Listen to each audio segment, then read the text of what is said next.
지금은 우리 손으로 최첨단 전투기를 만들고 군 정찰 위성과 고성능 미사일을 개발하며 세계 최고 수준의 전투함과 잠수함을 직접 건조하고 있습니다.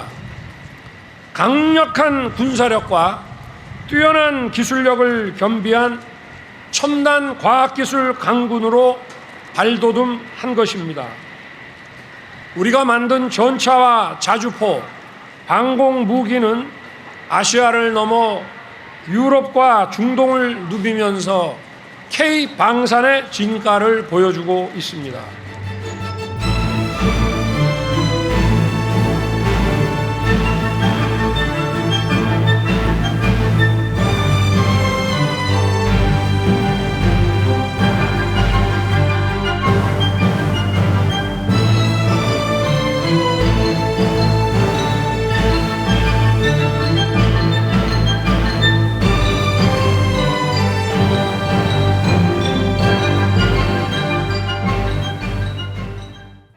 네, 지금부터는 K방산에 대한 이야기 나눠보겠습니다. K방산도 여러분 엄청납니다. 변용진 IM증권 연구위원과 함께 정말 어디로 더 커질지 모르는 우리 K방산에 대한 이야기 나눠보도록 하겠습니다. 안녕하십니까? 네. 그런 얘기 많이 하시더라고요. 이번에 10월 1일 날 그 행사했는데 이제 그 거리 행진했을 때 막 이런 좀 새롭다 이런 얘기 많이 있었는데 이번에 좀 전문가로서 이 거리 행진 퍼레이드 어떤 소감 느끼셨어요? 저는 작년에 일단 현장 관람을 해서 올해 가지는 않았는데 예. 화면상으로 올해 많이 봤습니다. 예. 근데 아무래도 좀 눈길이 갔던 거는 처음 대중에 공개되는 현무 5 맞아요. 미사일이 가장 좀 눈길을 끌었고요. 거기에 뭐 항상 방산 이런 행사에 나오게 되는 우리 뭐 블랙 이글스 비행단을 포함해서 국산 최초로 국산화된 KF-21 초음속 전투기, 그러니까요. F-15, 뭐 F-35 이런 것들이 굉장히 좀 눈길을 끌었다고 볼 수 있고요. 아무래도 기존에 우리가 전시할 때 많이 나오는 뭐 K9 자주포, K2 전차 이런 것들 포함해서 특히 이제 현무 미사일류 이런 전략 자산이 공개됐다는 점 굉장히 좀 주의 있게 봤습니다. 네. K2 전차 같은 것도 자동차처럼 좀 이렇게 좀 그런 거 하나요? 업그레이드 그런 건 아니죠. 근데 K2 전차가 좀 더 세련돼졌다 이런 건 약간 느낌적인 느낌인가요? K2 전차를 포함해서 K9 자주포 이런 것들이 계속 개량이 진행이 되고 있고요. 뭐 K2, K9 할 것 없이 K9A1, K9A2 이런 형식으로 개량이 계속 진행이 되고 있고 뭐 점차적으로 무인화 이런 부분으로 좀 개량이 되고 그렇죠. 있습니다. 외관도 약간 좀 좋게 네, 하죠. 딱 봐도 이게 신형이라는 걸 어느 정도 느낄 수 그러니까요. 있게끔 디자인도 네. 조금씩 바뀌고 있고요. 예. 네. 특히 이번에 저 퍼레이드 했을 때 다들 많이 좀 놀라셨다 이런 얘기 많이 들었었는데 자, 특히 정부가 이제 10월 1일에 맞춰서 한국군 전략사령부를 창설했다. 이 한국군 전략사령부 이건 또 뭘까 좀 체크하고 그다음 K방송 가보죠. 예. 네. 일단 전략사령부라는 것은 말 그대로 이제 전략 자산을 관리하게 되는 이런 부대를 창설을 했다라고 이제 봐주시면 좋을 것 같고 네. 주 임무는 북한 핵하고 대량 살상 무기 WMD에 대한 대응을 주 임무로 합니다. 그런데 이 전략 자산이라고 하면은 통상적으로 전쟁의 판도를 바꿀 수 있는 전술이 아니라 전략적인 무기들을 얘기를 하고요. 네. 뭐 미국으로서는 뭐 핵무기라든지 항공모함 같은 것들이 포함이 되고 예. 우리나라에는 3,000톤급 잠수함이라든지 이런 무기들이 포함이 됩니다. 현무 미사일 같은 현무. 이런 것들이 기존에는 뭐 육해 공군에 다 퍼져서 관리가 되고 있었다라고 하면은 이제는 전략사령부를 통해서 일원화된 관리를 하게 되고 지휘 통제를 하게 되고요. 예. 그로 인해 이제 얻을 수 있는 효과라고 생각해 본다고 하면은 조금 더 그런 북한의 도발이나 위협에 대한 신속한 대응 그리고 체계적인 그런 관리, 지휘, 통제 이런 것들에 대한 기대를 해볼 수 있겠습니다. 네, 그렇습니다. 앞서 저희가 이제 K 컨텐츠하고 그 연관 산업 이야기를 하면서 그동안의 대한민국 경제, 한국 산업에는 자동차, 반도체, 석유화학이었잖아요. 몇 년 있다가는 다 바뀌겠다 이런 이야기도 했는데 자, 위원님, K 방산도 새롭게 등장하는 이러다가 진짜 10위권이 다 바뀌겠어요. 이 K 방산의 수출 현황 한번 볼까요? 제가 뭐 개인적인 경험을 먼저 말씀드리자면은 2020년부터 22년까지 하나 에어로스페이스에 제가 재직을 하고 있었습니다. 예. 근데 그때 2020년도에 주가가 한 3만 원 선을 계속적으로 횡보를 하고 있었어요. 한화에어로가. 지금 주가를 주식을 혹시 하신다면 네. 아시겠지만 한 30만 원에 육박하고 있거든요. 예. 많은 것을 이제 얘기해 준다라고 생각을 하는데 텐베거네요. 10배 올랐네요. 그렇습니다. 예, 다른 그런 방산 회사들도 뭐 에어로만큼은 아니지만 굉장히 많이 상승을 했고 전체적인 우리나라 수출 현황을 본다라고 하면은 20년 기준으로 방산 수출액이 한 4조 원 정도 됐었는데 22년 기준으로는 이게 한 23조 원 그리고 23년에는 폴란드 물량이 약간 일시적 감소를 하면서 한 18조 원 정도가 됐는데 올해는 다시 한 25조에서 27조 이상을 이제 기록을 할 걸로 예상을 하고 있고요. 전 세계적인 방산에서의 위상을 본다고 하면 우리가 한 10위권 정도 하고 있습니다. 점유율로 따지면 한 2%에서 한 2.3% 정도 점유율을 따지고 있고 우리나라 정부에서 근데 목표를 삼고 있는 게 현재 한 27년도까지 점유율을 높여서 한 5%까지 상승하는 걸 목표로 삼고 있습니다. 자, 우리 이제 200억 달러, 25조 수출입니다. 이게 이제 줄어들 가능성보다는 더 커질 가능성이 상당히 높은 게 속속 수출 계약들 또 수출 계약할 대상국도 범위가 좀 넓어지고 있다. 최근에 들려왔던 것이 청궁2였습니다. 이걸 이라크에 우리가 수출을 한 거죠. LIG 넥스원. 주식 투자하시는 분들 익숙할 것 같은데 청궁2. 야, 이 이라크까지 갑니다. 청궁3 얘기도 벌써 또 나오고 있고요. 청궁에 대한 이야기 해볼까요? 청궁이란 무기는 이제 우리나라가 먼저 개발을 해서 상용화를 전력화를 했고 이제 중거리 지대공 미사일입니다. 한 20km에서 40km 정도 되는 사거리를 가지고 있는 중거리 미사일이고 우리나라가 근데 이전에 쓰고 있던 이 중거리 무기 체계는 미국에서 들어왔었던 이런 무기를 쓰고 있었습니다. 뭐 호크 미사일이라든지 패트리어트 이런 것들을 쓰고 있었는데 그거를 국산화해서 이제 교체를 한 거고요. 그거를 보고 나서 우리나라가 이제 첫 전력화가 2017년에서 18년 정도로 제가 기억을 하는데 그러고 나서 중동에서도 이제 관심을 갖게 된 거죠. 근데 중동에서는 아무래도 최근에 뉴스 나오다시피 후티 반군, 예멘 이런 쪽에서 미사일 공격을 실제로도 많이 하고 뭐 그런 것들에 대한 방어 수요가 많습니다. 그래서 처음 청궁2를 도입한 나라는 UAE 2022년도에 도입을 했고 거기에 이어서 사우디아라비아가 올해 초에 또 계약을 했습니다. 그 이후에 이제 이라크가 이제 세 번째 또 국가가 되는 거고 중동 쪽에서 아무래도 그래서 우리나라 무기에 대한 신뢰 이런 것들을 바탕으로 좀 수주가 늘어나고 있다라고 이제 생각이 되는 거고요. 기존에 그들이 쓰고 있었던 무기 역시 뭐 패트리어트 미사일 같은 미국산 무기들이 많은데 그거를 제치고 우리나라 무기가 선정이 돼서 지금 발주가 되고 있습니다. 청궁3는 더 어마어마한가요? 청궁3는 아직은 뭐 개발 단계라고 알고 있고요. 조금 더 이제 가격적인 부분하고 사거리 뭐 이런 것들을 보완을 해서 지금 개발 중입니다. 또 하나가 이제 K 방산할 때 K9 자주포. 이것도 최초에 막 그 수출하고 막 이럴 때도 했었는데 K9 자주포의 엔진을 우리 기술로 STX 엔진이라는 회사 이게 배 엔진 들어가는 거를 약간 비슷한 건가요? STX 엔진? 엔진을 뭐 여러 가지 엔진을 다 엔진을, 하고 있는 회사고요. 방산 엔진 포함해서 뭐 선박용 엔진도 뭐 작은 엔진들을 하고 있고 K9 엔진을 기존에는 이제 라이센스 생산을 했습니다.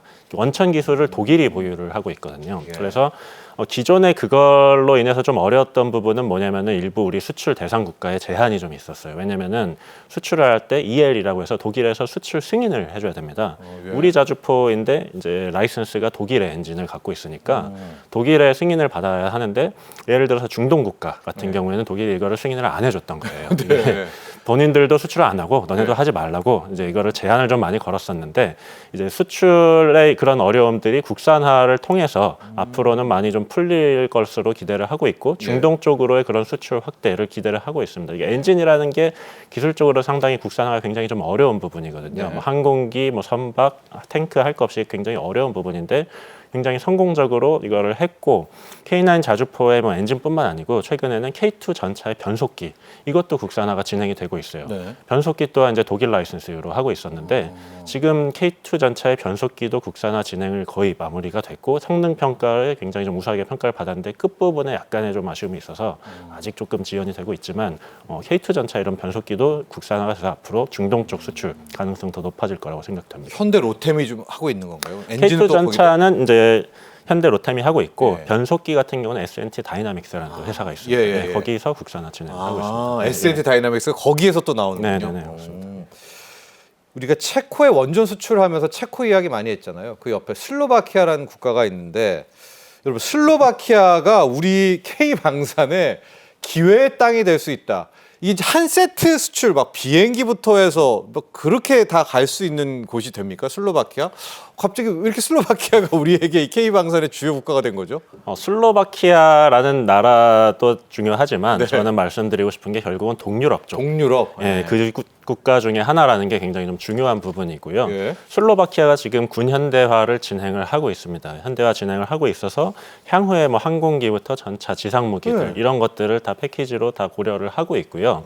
뭐 예를 들어서 한 FA50 같은 우리 경공격기, 예. 한국 항공우주가 만드는 그런 것들 검토를 하고 있다는 뉴스가 나오고 있고 전차나 뭐 이런 지상 무기 같은 경우도 보면은 구소련제를 아직까지 쓰고 있는 게 많이 있어요, 슬로바키아에. 옛날 거 아닌가요? 근데 그렇죠. 한 예. T-72 전차 뭐 거의 뭐 한 50년 가까이 50년. 운용을 하고 있는 그런 무기들인데 그런 것들 지금 러시아가 할 상황이 아니지 않습니까? 그래서 교체를 검토를 하고 있다라고 알려지고 있고 예. 지정학적으로 무엇보다 중요한 게 이제 유럽 지도를 펼쳐보시면 예. 슬로바키아라는 나라는 우크라이나 바로 옆에 있습니다. 예. 예, 지금 우크라이나하고 러시아가 전쟁을 하고 있고 그 바로 옆에 있는 폴란드, 서쪽에 폴란드가 있는데 폴란드의 바로 남쪽 그리고 우크라이나 바로 서쪽 여기에 슬로바키아가 위치를 한 거예요. 예. 그렇기 때문에 폴란드가 우리나라 방산업계에 굉장히 발주를 많이 했지 않습니까? 결국은 이제 같은 이유거든요. 러시아에 인접해 있고 그런 위협이 직접적으로 다가오다 보니까 예. 조금 발주를 이게 적극적으로 진행을 하고 있는 걸로 파악이 됩니다. 근데 우리 생각에는 동유럽이 꽤 방위 산업의 수준이 높을 것 같다는 생각이 좀 있거든요. 같은 과거에 공산권 계열이었으니까. 근데 산업적으로는 좀 많이 처졌나 봐요.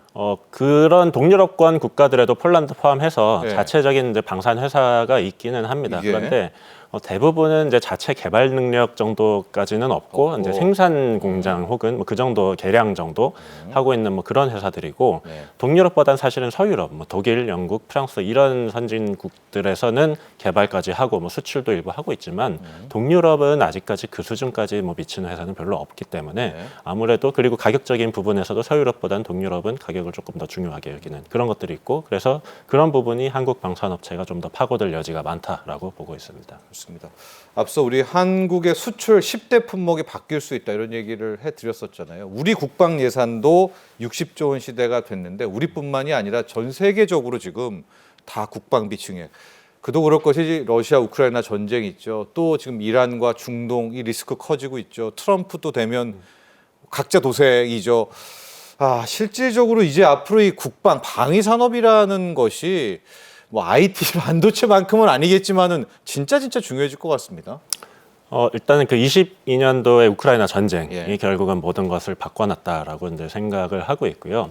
뭐 잠깐 뭐 제 홍보 아닌 홍보를 하자면 제가 처음 썼던 그 방위산업 보고서의 제목이 예. 힘 없는 평화는 없다. 라는 제목이었습니다. 그렇기 때문에 지금 뭐 우리나라의 이런 국방 예산 확보 이런 것들도 결국은 어떤 맥락이냐면은 믿음에 의한 평화가 아니고 각자가 가지고 있는 힘에 의한 평화 그리고 전쟁 억지력 확보 이런 부분이 굉장히 중요해지고 있는 거고 예. 그걸 위해서 국방비를 모든 나라가 증액을 하고 있습니다. 예를 들어서 나토 국가 같은 경우에는 러시아의 위협이 직접적으로 느껴지다 보니까 GDP의 2% 정도를 기본 가이드라인으로 설정을 해놨습니다. 그런데 아직까지 2%에 미달하는 국가가 많고요. 뭐 그렇죠. 폴란드 같은 동유럽 국가들은 비중이 좀 높은데 뭐 서유럽, 뭐 남유럽 이런 국가들은 조금 더 안심하고 있는 건지 모르겠지만은 비중이 아직 많이 낮아요. 그래서 2% 가이드라인을 하고 있고 심지어 트럼프는 3%까지 올려라. 이렇게 이제 압박을 주고 네네. 있습니다. 근데 2%를 늘리기 위해서 나토 국가가 필요한 총 비용이 얼마냐면 한 820억 달러 정도가 되고 네. 3%까지 올리려면 이게 3천억 불이 필요한 거예요. 네. 뭐 400조 가까운 400조 돈이 네요. 더 필요한 거기 때문에 전 세계적으로 이런 국방비 증액은 굉장한 좀 영향을 미칠 수밖에 없고 뭐 예를 들어 우크라이나가 종전이 된다고 하더라도 네. 이런 흐름의 전환 자체가 바뀌지는 않을 거라고 지금 생각을 하고 있는 상황이기 때문에 네. 굉장히 방위 산업은 앞으로도 중장기적으로 유망하다라고 보고 있습니다. 자, 우리 위원님이 낸 보고서 이름이 뭐였다고요? 힘 없는 평화는 없다. 힘 없는 평화는 없다. 끝으로 짧게 저희 시간 관계상 미 대선은 누가 되던 K 방산에는 꽃놀이패다 이런 얘기 나옵니다. 해리스는 해리스대로, 트럼프는 트럼프대로. 뭐 동의하십니까? 어떻습니까? 네. 방금 들었던 말씀의 맥락과 이제 동일한 부분인데 트럼프가 조금은 더 유리하다라고 볼 수도 있습니다. 왜냐하면 K방산에. 아까 말씀하셨다시피 이제 각자 도생, 트럼프가 다른 나라 안 도와준다, 너희들이 알아서 해라 이런 자세를 기본적으로 갖고 있기 때문에 트럼프가 된다라고 하면은 국방비 증액이 조금 더 빨라지고 커질 거다라는 뭐 예상이 일부 가능하지만 실질적으로는 뭐 해리스가 된다라고 해도 그 흐름 자체는 변함이 없습니다. 왜냐하면은 국방비 증액이라는 것이 뭐 미국의 스탠스에 따라서 지금 변동된 상황이 아니고 우크라이나 전쟁 그리고 지금 중동에서도 벌어지고 있는 뭐 이스라엘 사태 이런 것들로 인해서 전 세계적으로 알아서 늘리고 있는 상황이고요. 네. 거기에 한 가지 예를 좀 말씀드리자면 나토에서 국방비 중에 무기 구매비가 있습니다. 무기 장비비 비중이 지난 10년간 계속 증가를 하고 있어요. 뭐 대선이나 이런 거 상관없이 계속적으로 증가를 해서 19년도엔 20%, 23년엔 30% 초월했습니다. 전 세계적으로 이런 국방비 증액과 자주 국방 쪽의 흐름은 변함이 없고 미국 대선이 누가 된다고 하더라도 방위 산업에는 계속 긍정적으로 작용을 할 것이다라고 보고 있습니다. 알겠습니다. 자, 지금까지 도움 말씀 주신 변용진 IM증권 연구위원 여기서 보내드리겠습니다. 오늘 감사합니다.